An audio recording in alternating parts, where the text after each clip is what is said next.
Many people know nothing of koans, and even those who do know do not accord them their essential importance.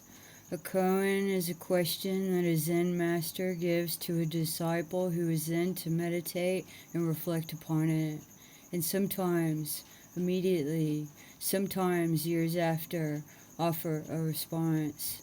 A koan is an enigma that holds a fundamental absurdity, for it is impossible to reply to one by using logic, and this is precisely its purpose, to open our initial point of view to the universal, so that we understand that the intellect, words, words, words, and still more words, is useless in helping us find a response.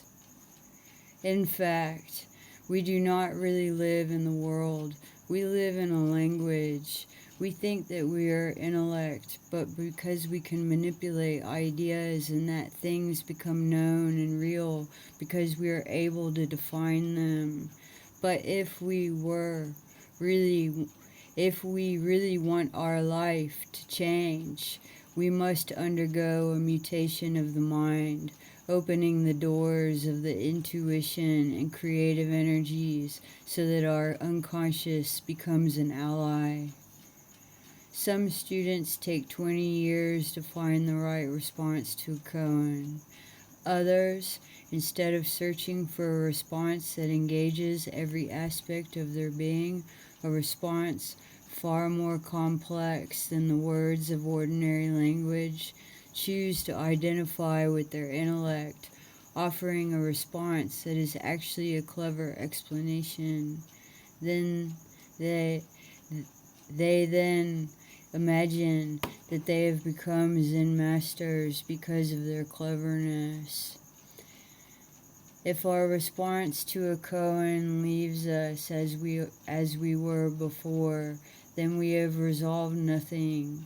To truly resolve a koan is to undergo a mental cataclysm that causes our worldview or psychic stance and any sort of self-concept to crumble, participating us,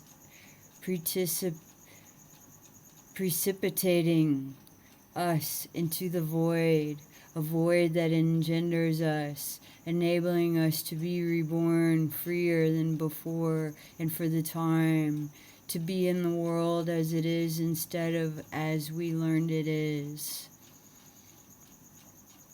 In a certain book on personal development, which I shall refrain from naming, the writer, a Zen disciple, receives a koan from a woman master.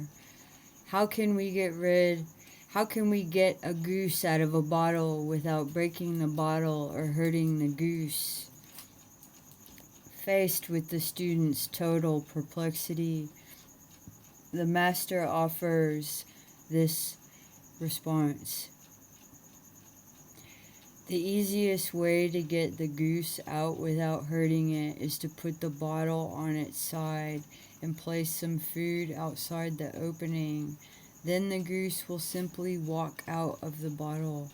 After all, this koan never mentions how large the opening is.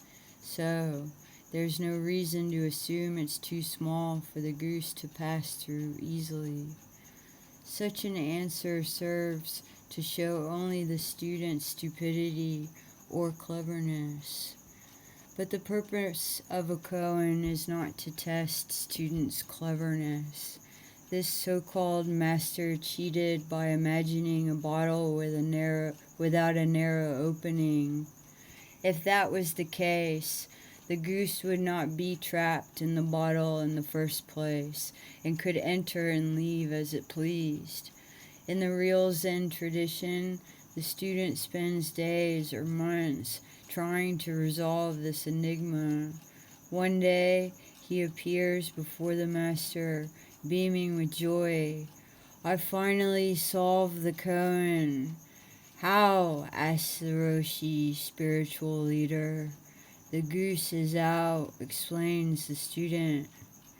The goose is a living principle enclosed by rigid, inert limitations.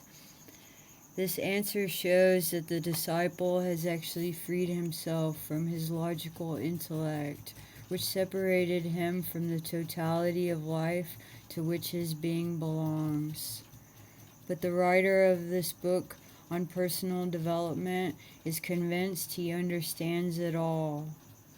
He poses to his readers, in rather awkward terms, one of the most classic koans. A monk says to a student, "Observe, my dear student, the sound of a clap." And the old master claps his hands. Then, watching his student attentively, he says, "Now, dear student, can you demonstrate for me the sound of only one hand clapping?" Again, the author proposes an extremely naive solution. We begin with the assumption that this is impossible to clap without using two hands. Yet the sound of a clap can in fact be produced by only one hand whipping the fingers quickly against a part of the palm. I suggest that the reader practice this movement as if he was playing castanets. He will observe that this can produce the sound of a clap made only by one hand. Is this supposed initiate trying to tell us that in order to solve one of the most famous of all Zen koans, it helped to be a good castanet player?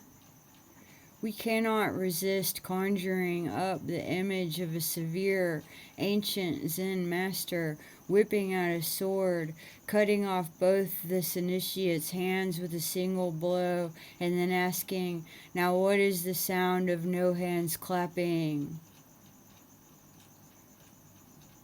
I have written this book in an attempt to give an accurate explanation of the nature of the struggle that allows us to understand koans and the beneficial change that occurs when we truly resolve a koan. It is also a summary of the first 5 years I spent in meditations guided by the most honest human being I have ever known.